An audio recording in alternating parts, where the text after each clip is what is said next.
touch not the Lord's anointed. Touch not the Lord's anointed. Ito ang madalas na isagot kapag may mga pagkakataon na itinutuwid o pinupuna ang ilang mga kilalang pastor at mga tagapagturo ng Biblia patungkol sa kanilang maling turo o sa kanilang maling pamumuhay. Touch not the Lord's anointed. Ito ay mula sa 1 Chronicles chapter 16 verse 22 at sa Psalm 105 verse 15. Basahin natin ang Psalm 105 verse 15 mula sa Ang Biblia 2001 edition. Huwag ninyong galawin ang aking mga pinahiran. Ang aking mga propeta ay huwag ninyong sasaktan. Ganito naman ang pagkakasalin sa Christian Standard Bible. Do not touch my anointed ones or harm my prophets. Tama ba ang kanilang paggamit sa naturang talata?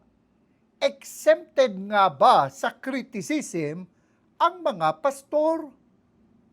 Sa ating episode, sasagutin din natin ang katanungan kung totoo nga ba na ang mga naganap sa Exodus noong panahon ni Moises. Ito ay dahil sa sinasabing walang makitang patunay na historical nga ang naturang mga kaganapan.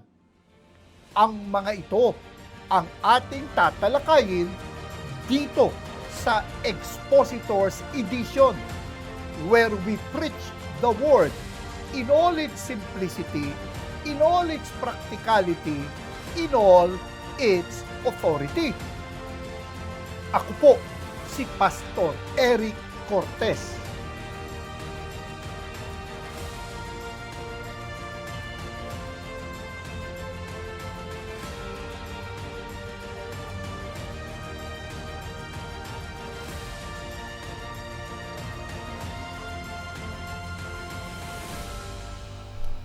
Touch not the Lord's anointed. Ito ang madalas na ginagawang depensa kapag nakikriticize ang isang nagpapakilalang religious leader. Touch not the Lord's anointed. Ginagamit ito upang ipakita na untouchable daw o hindi dapat pinupuna ang mga pastor. Ito ay batay sa Psalm 105 verse 15. Babasahin ko sa New American Standard Bible. Do not touch my anointed ones. Tama nga ba ang ganoong pag-i-interpret sa verse na ito? Hindi nga ba dapat pinupuna ang mga religious leaders? Ang problema kasi, ipinapanakot ang touch not the Lord's anointed para hindi na i-criticize ang lahat ng sinasabi o ginagawa ng leader kahit na may dapat nang punahin na mali sa kanya. Ayon kay Hank Hanegraaff sa aklat na Christianity in Crisis, 21st Century, in addition to certain word faith teachers, ito yung mga prosperity gospel preachers, in addition to certain word faith teachers, such sentiments may be found among various groups involved with shepherding and other forms of authoritarian rule, from diverse fivefold ministries to a host of large and small fringe churches. The leaders of these groups are commonly regarded by their followers as having a unique gift and calling that entitles them to unconditional authority, sort of a heavenly carte blanche o blanket authority. To dispute any of their teachings or practices is not distinguished from questioning God Himself. Lumalabas na para sa mga ginagamit ang touch not the Lord's anointed, kapag pinuna mo sila, pinupuna mo na daw ang Diyos. Kapag hindi ka sumang-ayon sa mga itinuturo at ginagawa nila, sumasalungat ka na daw sa Diyos. Subalit, ano nga ba ang ibig sabihin ng do not touch my anointed ones? Basahin natin ang buong Psalm 105 verse 15. Do not touch my anointed ones, and do my prophets no harm. Pansinin natin na magkaparalel o magkadugtong ang do not touch at do no harm. Makikita natin kaagad na hindi criticism ang ipinagbabawal dito, kundi ang pananakit sa mga anointed ones o prophets. Sa Hebrew Old Testament, ang salitang touch ay nangangahulugan na to strike. It means striking a person with the intent to harm him or her. Ayon sa Dictionary of Biblical Languages with Semantic Domains, to touch means to make contact with the limb of the body or any part of the body, implying in some contexts damage to the object touched, make violent impact on an object as an extension of touching an object. Kaya nga, ganito ang pagkakasalin sa magandang balita, Biblia. Ang sabi ng Diyos, di dapat apihin ang kanyang hinirang. Ang mga propetang mga lingkod niya'y hindi dapat saktan. Dito makikita na isinalin ang do not touch my anointed ones na ang sabi ng Diyos, di dapat apihin ang kanyang hinirang. Makikita din natin ang ibig sabihin ng di dapat apihin ay hindi dapat saktan. Hindi sinabing hindi dapat punahin. Makikita natin ito sa 1 Samuel 24 kung saan nagkaroon ng pagkakataon si David na patayin si Haring Saul. Matatandaan na gusto siyang patayin ng hari dahil banta siya sa kanyang paghahari. Ayon sa 1 Samuel 24, 3-7, nang mapatapat sila sa isang kulungan ng tupa sa tabi ng daan, dumumi si Saul sa loob ng kuweba sa tapat ng mga kulungan ng tupa. Nagkataon namang si David at ang kanyang mga tauhan ay nagtatago sa loob ng kuwebang iyon. Sinabi kay David ng kanyang mga tauhan, ito na ang katuparan ng sinabi ni Yahweh na ibibigay ko sa iyo ang iyong kaaway at maari mong gawin sa kanya ang gusto mo. Dahang-dahang lumapit si David at pinutol ang laylayan ng kasuotan ni Saul. Nang magawa niya ito, inusig siya ng kanyang budhi sapagkat para na niyang nilapastangan ang hari. Sinabi niya sa kanyang mga tauhan, huwag nawang itulot ni Yahweh na gawan ko ng masama ang hari na kanyang hinirang. Pinakiusapan ni David ang kanyang mga kasama na huwag saktan si Saul. Tumayo na si Saul at umalis. Pansinin natin na ang sinabi ni David sa verse 6, "Huwag nawang itulot ni Yahweh na gawan ko ng masama ang hari na kanyang hinirang." Ganito ang pagkakasalin sa New American Standard Bible. "Far be it from me, because of the Lord, that I should do this thing to my Lord, the Lord's anointed, to stretch out my hand against him, since he is the Lord's anointed." Makikita natin dito na 2 beses binanggit ni David na si Saul ay the Lord's anointed. Pansinin din natin ang mga salitang gawan ng masama o to stretch out my hand against him.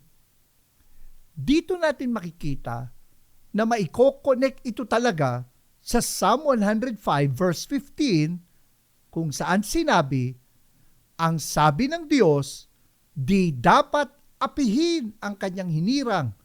Ang mga propeta, mga lingkod niya'y hindi dapat saktan." Kaya hindi pang-aapi o pananakit ang pagpuna sa isang pinuno ng simbahan. Non sequitur, or it does not follow that when you criticize a religious leader, you are automatically harming him. Hindi po itinuturo ng Biblia na untouchable o hindi dapat punahin ang sinumang religious leader. Hindi dapat apihin, hindi dapat saktan, pero hindi sinasabi na hindi dapat punahin. Hindi tama na gamitin ang Psalm 105:15 para i-discourage ang pagbibigay sa mga pastors ng mga constructive criticisms. Kailangan po na maging teachable tayo at hindi mag-isip na tayo ay untouchable. Meron po tayong ipapakisuyo bago tayo magpatuloy sa ating pagtalakay. Kung napagpapala tayo sa ating mga natututunan dito sa Expositors Edition, maaari po bang paki-like at paki-share ang ating mga episodes dito sa YouTube? At para wala po tayong ma-miss na anumang episode ng Expositors Edition, just click the subscribe button and hit the notification bell. Balikan natin ang ating pagtalakay tungkol sa touch not the Lord's anointed. Touch not the Lord's anointed.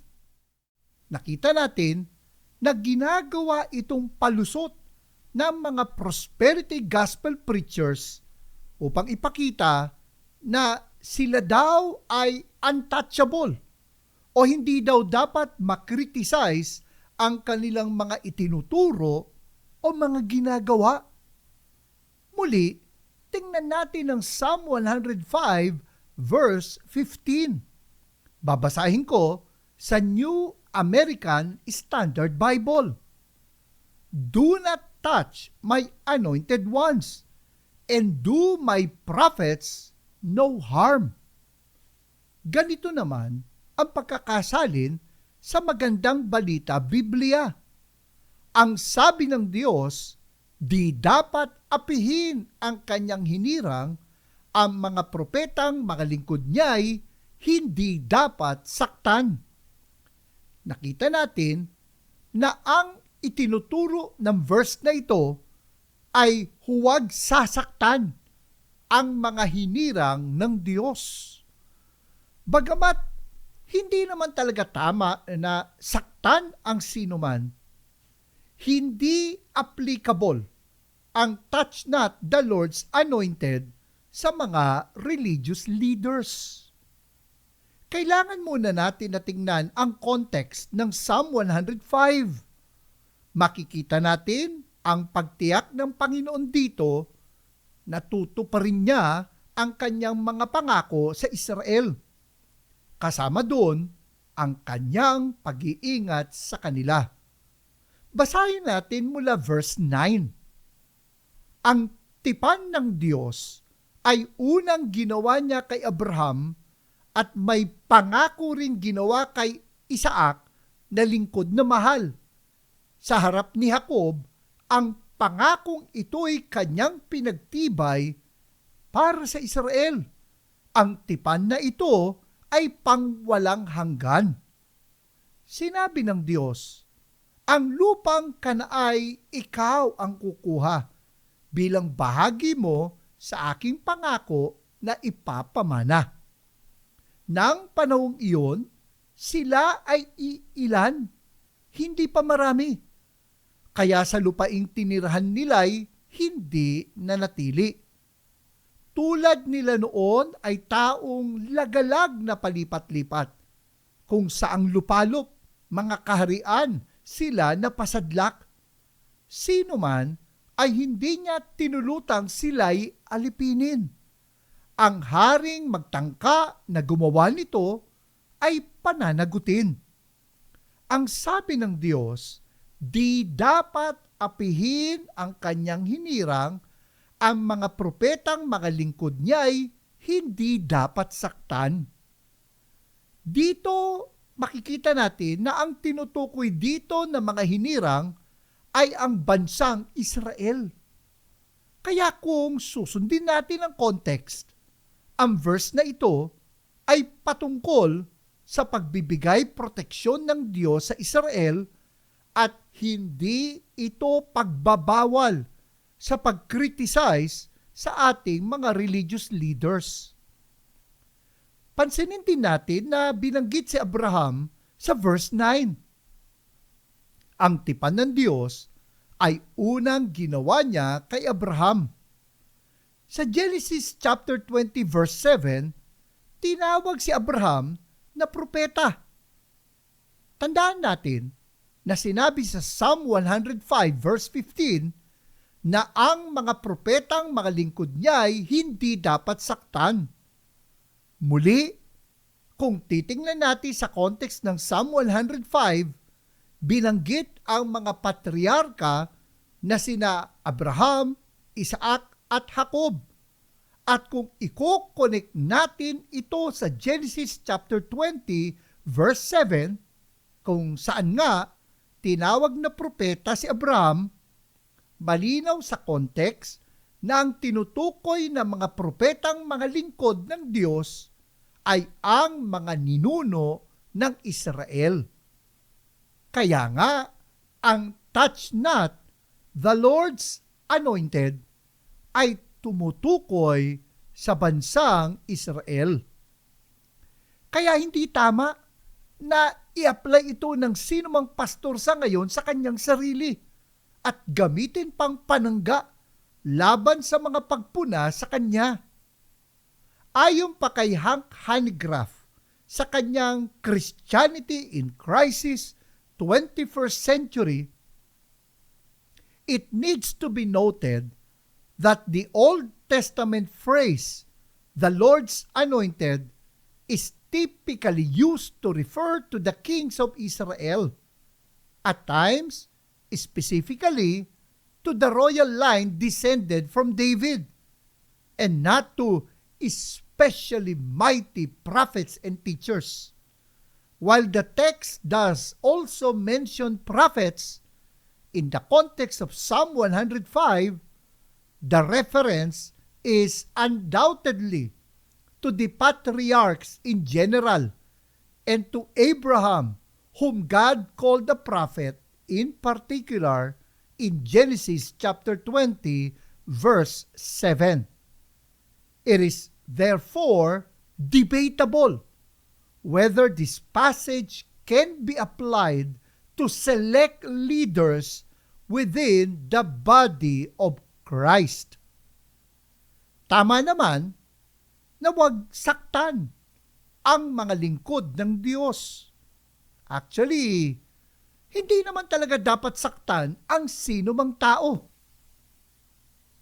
Maaring masakit sa ating puso't isipan ang mapuna, subalit nakita na nga natin na ang tinutukoy sa touch not the Lord's anointed ay physical na pananakit o physical harm. Dagdag pa ni Hanegraaff, even if the text can be applied to certain church leaders today, in the context of this passage, the words touch and harm have to do with inflicting physical harm upon someone. The words touch and harm have to do with inflicting physical harm upon someone. Psalm 105:15 is therefore wholly irrelevant to the issue of questioning the teachings of any self-proclaimed man or woman of God. Psalm 105 verse 15 is therefore wholly irrelevant, walang kinalaman to the issue of questioning the teachings of any self-proclaimed man or woman of God. Hindi po exempted ang mga pastor sa mga pagpuna.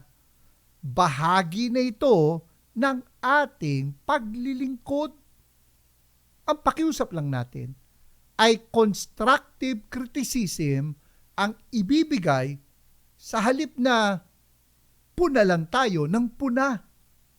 Ang mahirap din kasi kapag puro tayo comment pero hindi tayo nagkukumit na tumulong. Comment ng comment, hindi naman nagkukumit. Ang mahirap ay kapag namemersonal na tayo sa pagpuna at ang layunin ay makapanira lamang. Tandaan natin na bilang mga lingkod ng Diyos, dapat tayong mga pastor ay accountable sa ating mga itinuturo at mga ginagawa. Ayon nga sa Luke chapter 12 verse 48, ang binigyan ng maraming bagay ay hahanapan ng marami, at ang pinagkatiwalaan ng lalong maraming bagay ay pananagutin ng lalong marami. Kaya nga, ang sabi sa James chapter 3 verse 1, mga kapatid, huwag maghangad na maging guro ang marami sa inyo, dahil alam ninyo na tayong mga nagtuturo ay hahatulan ng mas mahigpit kaysa iba. Tayo pong mga pastor ay dapat na teachable. Tandaan po natin, hindi tayo untouchable. Sagutin muna natin ang tanong ng isa sa ating mga taga-subaybay bago tayo magpatuloy sa ating talakayan. Ang tanong, kung talaga nga bang naganap ang mga pangyayari na inilahad sa Exodus noong panahon ni Moises? Ito ay dahil sinasabing walang makitang patunay na historical ang naturang mga kaganapan. Kulang daw ang mga archaeological proofs. Wala pa daw nauhukay ang mga archaeologist, halimbawa, mga kasulatan o dokumento na magsisilbing pruweba na naganap nga ang mga pangyayaring isinalaysay sa Exodus. Kaya may mga nagsasabi na hindi nga daw mapagkakatiwalaan ang Biblia. Tama ba ang ganong akusasyon? Ayon nga sa Old Testament scholar at Egyptologist na si James Hoffmeyer, maalinsangan o humid ang klima sa Egypt. Sa madaling salita, Goshen in the Nile Delta is quite moist due to rain and annual flooding. If the Israelites had been in the dry southern region where the Dead Sea Scrolls have been uncovered, he is certain papyrus documents would have survived. Dahil nga sa humid, malinsangan, ang klima sa Egypt, hindi madaling ma-preserve ang mga dokumento na gawa sa papel o gawa sa kahoy. Ayon nga kay Hofmeyr, we have to be realistic about what we think archaeology can and can't do. Sinang-ayunan ito ni Alan Millard ng School of Archaeology, Classics and Egyptology mula sa University of Liverpool.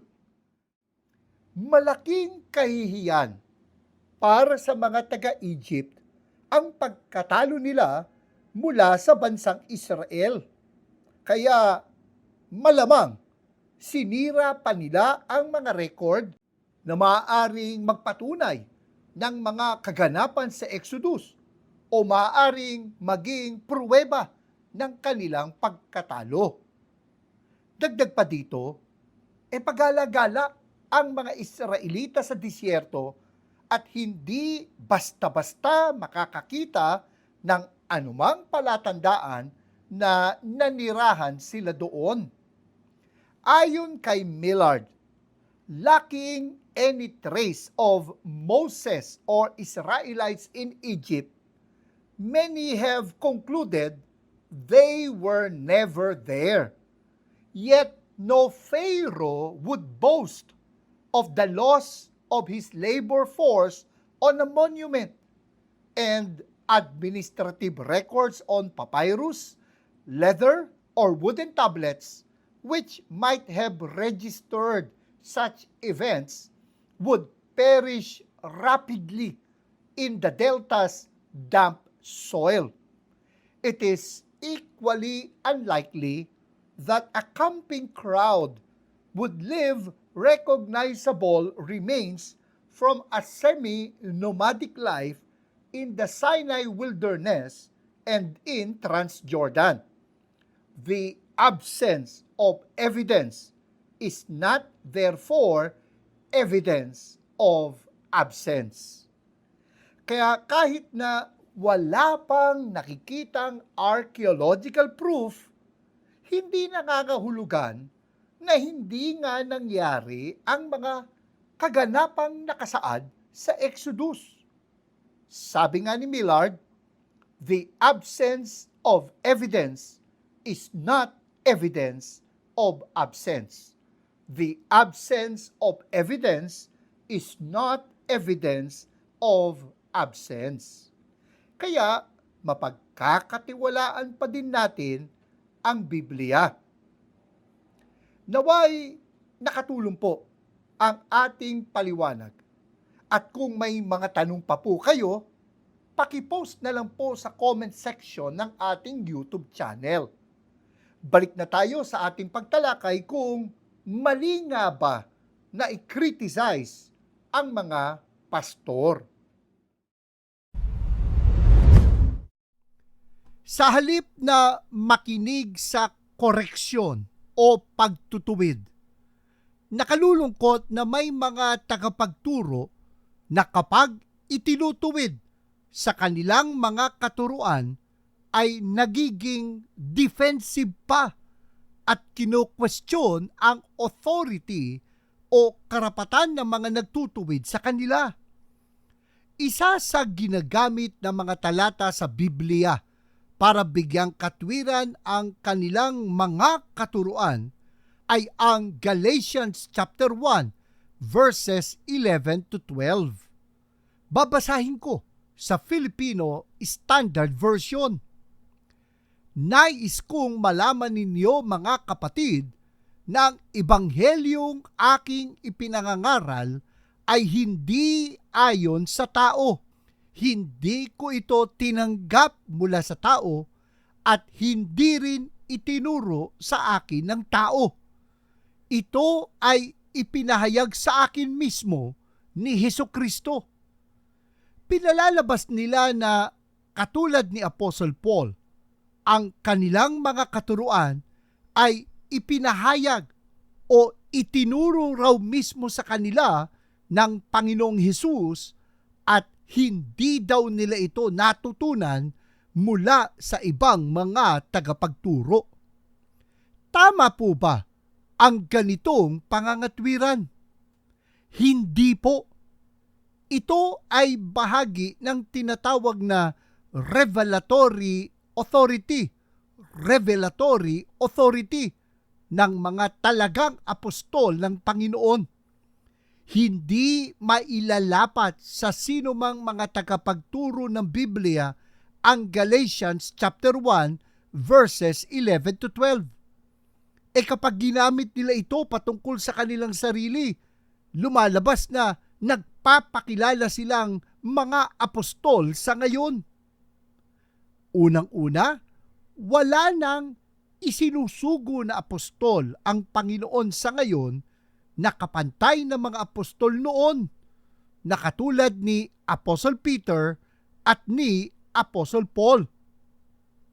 Ayon sa Ephesians chapter 2 verse 20, tulad sa gusali, kayo'y itinayo na ang saligan ay ang mga apostol at ang mga propeta, at ang batong panulukan ay mismong si Kristo Jesus. Pansinin natin na ang sabi, ang saligan ay ang mga apostol at ang mga propeta. Pansinin natin na hindi lang naglatag ng saligan o pundasyon ang mga apostol at mga propeta, kundi sila mismo ang saligan. Hindi ba kapag nagpapatayo tayo ng gusali, naglalatag tayo ng pundasyon sa umpisa? Hindi tayo patuloy na naglalatag ng pundasyon habang itinatayo ang gusali, at lalong hindi inilalatag ang pundasyon kapag tapos nang maitayo ang gusali. Ganon din naman, sa umpisa lang ng iglesia, ang pagsusugo ng Panginoon ng mga apostol. Kaya ingat po tayo sa mga nagke-claim na sila ay mga apostol sa ngayon na may kapantay na authority sa naunang mga apostol. Pangalawa, ang mga itinuro ng mga apostol ay direktang ipinahayag sa kanila ng Panginoon mismo. Subalit, ibinabatay dapat ng mga tagapagturo sa ngayon ang kanilang mga itinuturo mula sa naipahayag na ng mga apostol. At ang mga kapahayagan ng mga apostol ay nakasulat na sa Biblia. Ayon sa 2 Timothy chapter 3 verses 16 to 17, ang lahat ng mga kasulatan ay ihininga ng Diyos at mapapakinabangan sa pagtuturo, sa pagsaway, pagtutuwid at pagsasanay sa katwiran, upang ang lingkod ng Diyos ay maging karapat-dapat at lubusang maihanda sa lahat ng mabubuting gawa. Pansinin natin na ibinigay ang Biblia upang ang lingkod ng Diyos ay maging karapat-dapat at lubusang maihanda sa lahat ng mabubuting gawa. Sapat na ang Biblia para sa atin at hindi na kailangan pa ng mga bagong kapahayagan. Ibinigay na sa Biblia ang lahat ng ating kailangang malaman para sa ating pananampalataya at sa ating pamumuhay, kung ano ang ating paniniwalaan at kung ano ang ating isasagawa sa ating buhay. Tandaan natin na ang sabi sa verse 17, ibinigay ang Biblia upang tayo na mga lingkod ng Diyos ay lubusang maihanda sa lahat ng mabubuting gawa. Lahat ng mabubuting gawa. Wala nang anumang bagong kapahayagan na kailangan sapagkat hindi kulang-kulang ang salita ng Diyos patungkol sa pagtuturo ng kung ano ang mga mabubuting gawa na kailangan nating gawin para sa Diyos. Kaya mali ang naging pakahulugan ng mga tagapagturo na ginagamit ang Galatians chapter 1 verses 11 to 12 upang bigyang katwiran ang kanilang mga bagong katuruan. Out of context, labas at lihis sa talagang itinuturo ng Galatians chapter 1 verses 11 to 12 ang kanilang paggamit dito. Ang nakakalungkot, idinagdag pa nila na hindi na raw nila kailangang magtanong o sumangguni sa iba pang mga tagapagturo kung tama ba o mali ang kanilang itinuturo. Ginagamit din nila ang Galatians chapter 1 verses 16 to 17. At nang minarapat na niyang ipahayag ang kanyang anak sa akin upang siya'y aking ipangaral sa mga hintil, hindi ako sumangguni kanino man. Hindi rin ako kaagad nagtungo sa Jerusalem upang makipagkita sa mga apostol na nauna sa akin. Sa halip, nagtungo ako sa Arabia at pagkatapos ay bumalik ako sa Damasco. Ikinakatwiran nila na kung si Apostle Paul ay hindi sumangguni sa mga apostol na nauna sa kanya, ganun din daw na hindi na nila kailangang magtanong sa kanino man. Subalit, muli, out of context na naman sila. Pansinin natin na hindi naman sinabi ni Paul na hindi na siya sumangguni sa naunang mga apostol. Ang sabi niya, hindi rin ako kaagad nagtungo sa Jerusalem upang makipagkita sa mga apostol na nauna sa akin. Hindi pa nila tinuloy ang basa sa verse 18 kung saan sinabi ni Apostle Paul na 3 taon pa ang nagdaan bago ako nagtungo sa Jerusalem upang dalawin si Pedro, na malagi akong kasama niya ng 15 araw. Lumalabas na sumangguni pa din siya kay Apostle Peter. At makalipas ng mga taon, muli siyang sumangguni sa mga apostol sa Jerusalem. Ayon sa Galatians chapter 2 verse 2, ang pagtungo ko roon ay dahil sa pahayag ng Diyos na dapat akong pumunta doon. Palihim akong nakipagpulong sa mga kinikilalang pinuno ng iglesia at inilahad ko sa kanila ang ebanghelyong aking ipinangaral sa mga hintil. Ginawa ko ito sapagkat ayokong mawalan ng kabuluhan ang lahat ng aking ginawa at ginagawa. Ayon pa nga kay Apostle Paul sa verse 6, wala naman silang pinuna tungkol sa aking ipinapangaral. Ibig sabihin, bukas siya sa pagpuna. Kinilala pa nga ng mga pinuno na iglesia ang kanyang mga itinuturo. Dito natin makikita na naging accountable siya sa mga apostol sa kanyang mga itinuturo. Dapat, ganun din naman tayo mga tagapagturo sa ngayon.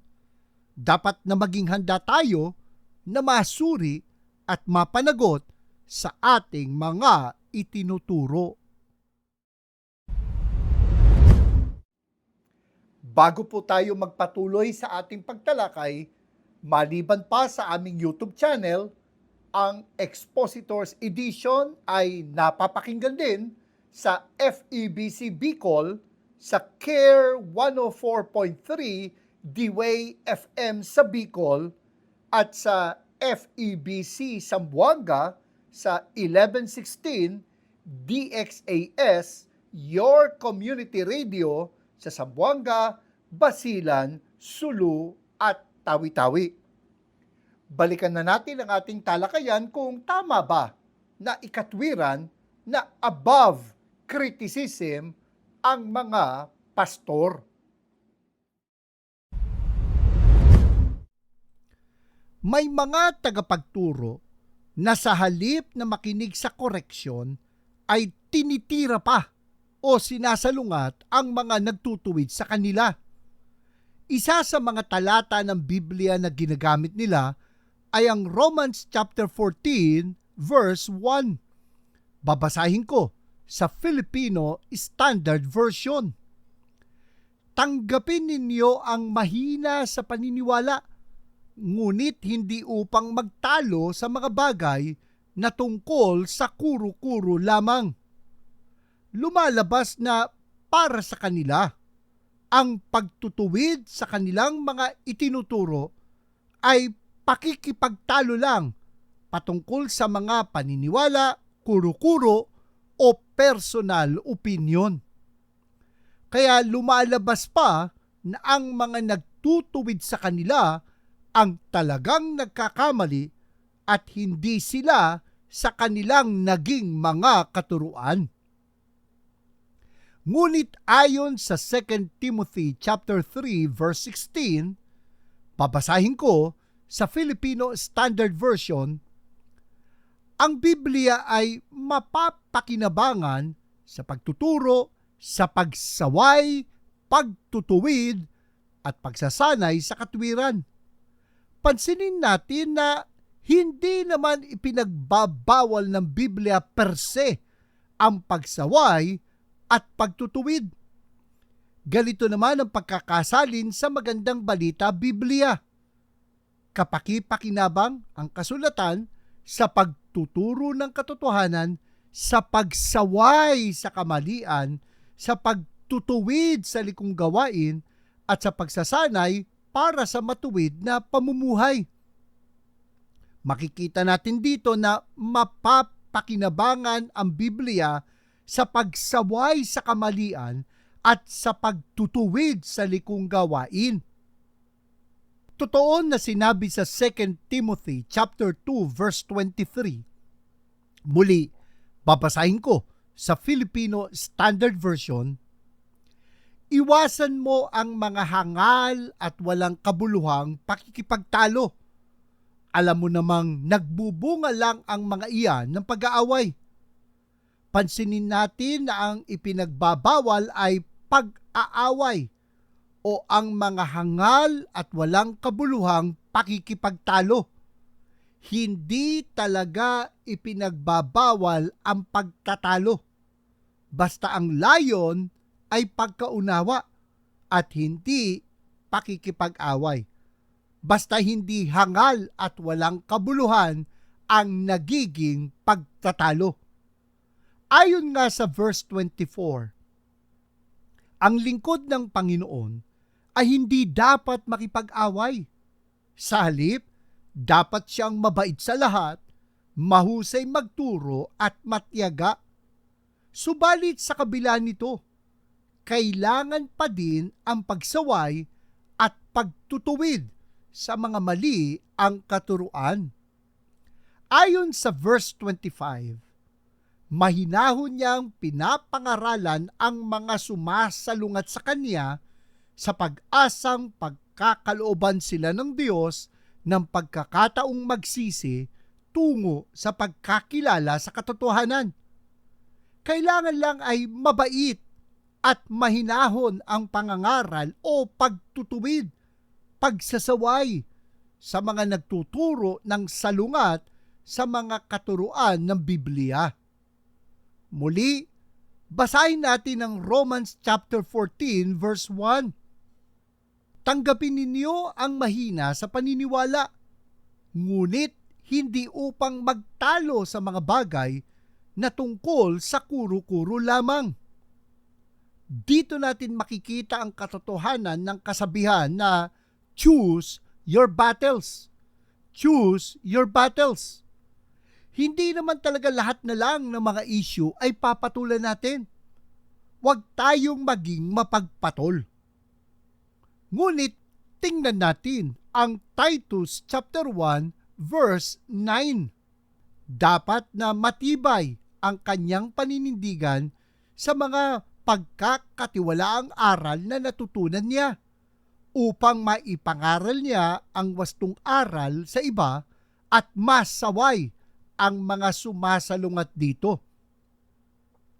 Kapag ang sinasalungat na ay ang wastong aral o ang mga pagkakatiwalaang aral na natutuhan natin, dapat na tayong manaway at magtuwid sa mga nagtuturo ng ibang katuruan.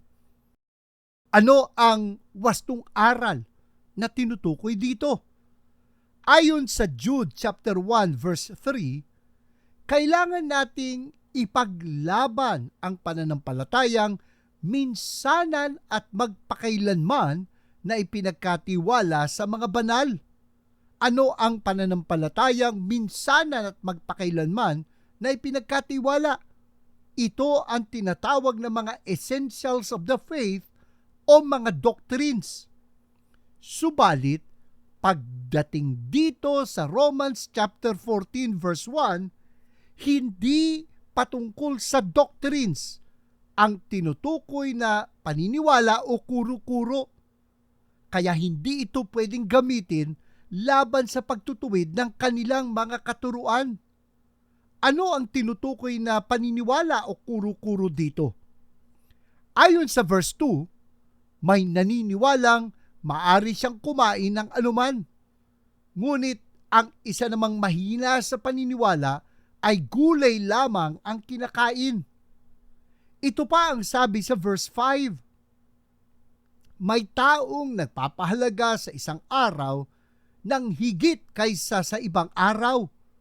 May iba namang pare-pareho lamang ang turing sa bawat araw. Maging panatag ang bawat isa sa kanyang sariling pag-iisip. Makikita dito na hindi naman talaga pinagbabawalan ang pagsaway at pagtutuwid sa maling aral. Ang tinutukoy dito sa Romans chapter 14 verse 1 na hindi dapat pinagtatalunan ay ang mga tinatawag na preferences o mga ayon sa panlasa lang. Pansinin natin na sa context, patungkol sa pagkain at sa mga holidays o mga tanging araw, ang tinatalakay na kuro-kuro. Ito ay mga issue na bunga ng ating mga pagkakaiba sa kultura o sa kinaugalian. Halimbawa, may mga pagtatalo noon kung sakop pa ba ang mga mananampalataya sa mga dietary laws o mga kautusan ni Moises tungkol sa pagkain. Dagdag pa dito ang usapin tungkol sa kung dapat bang kainin ang mga pagkain na inialay sa mga Diyos-Diyosan. Kaya mali na gamitin ang Romans chapter 14 verse 1 para lang patahimikin ang mga pagsasaway, lalo na kung ito ay patungkol sa pagsalungat sa mga katuruan o sa mga mahalagang aral ng Biblia. Ang ganitong paggamit ng mga talata na wala sa context ay hindi tama.